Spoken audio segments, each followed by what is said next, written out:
Hi morning. இப்போ time 10 September 18th.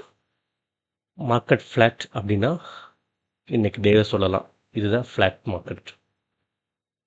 பர்ஃபெக்டாக 50 points morning first 15 minutes கேண்டலில் இருந்த ஜோன், அந்த ஜோன்லேயே மார்க்கெட் மூவ்மெண்ட்டு ஆகிட்டுருக்கு.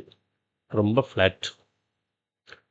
ஸோ டேட்டா எடுத்து செக் பண்ணோம்னா ஃபியூச்சர்ஸ் புல்லாக தான் இருக்குது. ஸ்டில் ஓஐ புல்லிஷாக இருந்தது, ஸ்லோ டவுன் ஆகுது. பாருங்கள், புட் ரைட்டிங், கால் ரைட்டிங் நம்பர்ஸ் நேரோ ஆகுது, கேப்பு வந்து ஃபில் ஆகிட்டு வருது. அண்ட் ஆப்ஷன்ஸ் இன் டேட்டாவில் ஓவரால் ஓஇ நெகட்டிவ் ஆகிடுச்சு. OTM OE already negative. நம்ம 945 அந்த அப்டேட்லேயே நம்ம பார்த்தோம் ஓடிஎம் ஓஇ நெகட்டிவாக இருக்குன்ட்டு. இப்போ ஓவரால் ஓஇ இன்னைக்கு ஓஇ சேஞ்ச் நெகட்டிவ். கால் ரேட்டர்ஸ் அதிகமாகிட்டாங்க. புட்டு வால்யூம் மார்னிங் ஓப்பனிங் வந்து அதிகமாக ட்ரேட் ஆகிட்டுருக்கு. ஸோ ஓப்பன் இன்ட்ரெஸ்ட் ஆப்ஷன்ஸில் நெகட்டிவ் ஆகிடுச்சு டேட்டா. பட் ஃப்யூச்சர்ஸில் டேட்டா பாசிட்டிவாக இருக்குது. ஸோ இது வந்து சைடுவேஸ்க்கு ஒரு ப்ராப்பர் செட்டப், அதுதான் இப்போ நடந்துகிட்ருக்குது. ஃப்யூச்சர்ஸில் பாசிட்டிவாகவும் ஆப்ஷன்ஸில் நெகட்டிவாகவும் இருந்தால் கண்டிப்பாக மார்க்கெட்ஸ் ஒரு சைடுவேஸ் ஜோனாக பிரேக் பண்ணவே பண்ணாது, அதுக்குள்ளே தான் இருக்கும். இப்போ ஏதாவது ஒரு டேட்டா மாறணும்.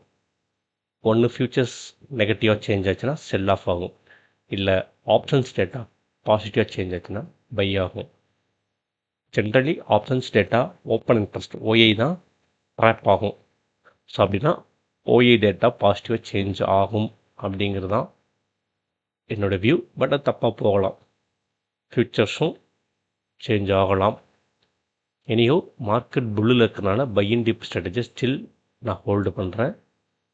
ஸோ ஒரு செல் ஆஃப் ஆகிறதுக்கு வாய்ப்பு இருக்குது. ஆச்சுன்னா ஃப்யூச்சர்ஸ் டேட்டாவை நம்பி தான் சிஇ ஆப்பர்ச்சுனிட்டி எடுக்க முடியும். ஏன்னா ஆப்ஷன்ஸ் டேட்டா நமக்கு நெகட்டிவாக இருக்குது. ஸோ ரிஸ்க் அதிகமாக இருந்தாலும் ஒரு குயிக் ஸ்கால்பிங் ப்ராபபிலிட்டி இருக்குது. So let's wait and see. Thank you.